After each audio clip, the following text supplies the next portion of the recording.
So you probably can hear at my rolling boil of in my kettle and see the big bubbles, and you might realize instantly that we're probably brewing black teas that can withstand that temperature of 200 to 210, say.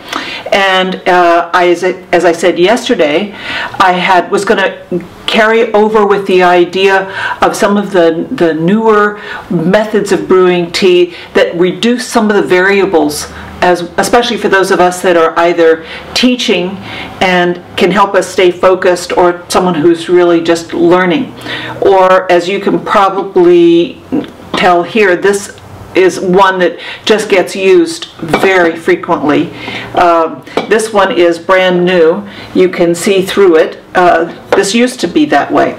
The two teas that I'm going to use to demonstrate these are both black teas, though this one gives me the opportunity to say that black teas from China are also sold as red teas. Now, one of the reasons for the discrepancy is because in China the teas are classified by the color of the liquor, whereas here in the United States and in many other countries it's the way in which the leaf is processed and more the color of the dry leaf. This is a Nepalese tea from a high elevation that I got from Taeance in Berkeley. And then this one is a slightly different design, but the idea is the same, where the tea is going to be in this chamber. In this one I'm using a Keemun that I got from Imperial Tea Court in San Francisco.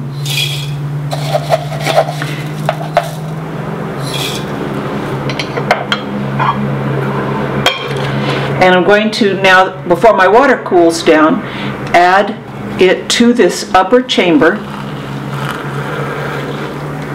in both of these.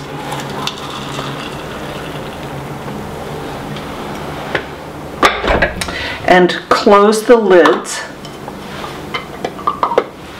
to keep all those nice aromas in there. Now you might see the steam building up. You can, though, see a little bit of the color coming up that we couldn't see in the white porcelain. And we are in control of the time because we don't dispense the tea from the upper chamber until we depress these little plungers. So this means that, we can really watch the tea, watch the color coming up. We can, flip the lid open a little bit to appreciate the aroma of both of these fine classic teas. So while these teas are brewing, what I'll mention about the black tea in general, as I said, in China, with Chinese teas, you'll see it referred to as a red tea. You'll see the color of the liquor in a minute, and you'll see it really isn't black colored liquor, even though the leaves are very, very dark black. Now I'm going to depress the plungers, and the teas drop down into the lower chambers.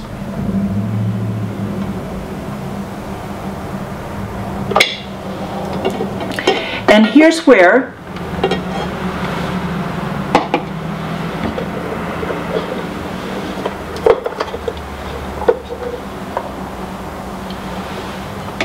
you can actually see the reason for it being called a red tea versus a black tea. Both of these teas, even though the leaves are dark black, fully oxidized, once they're brewed, this really rich sort of plummy coppery red comes out, and the processing, this oxidation, brings out a sweetness in the leaf that isn't present in the same way in the green teas or the lighter oolong teas. So these are some of our more modern ways of brewing tea. I'm still trying to convince you that loose leaf tea can be very, very simple and a lot of fun. If you haven't tried some of these teas or experimented with some of the new ways of brewing, I hope you do. And I hope you join me tomorrow. Bye-bye.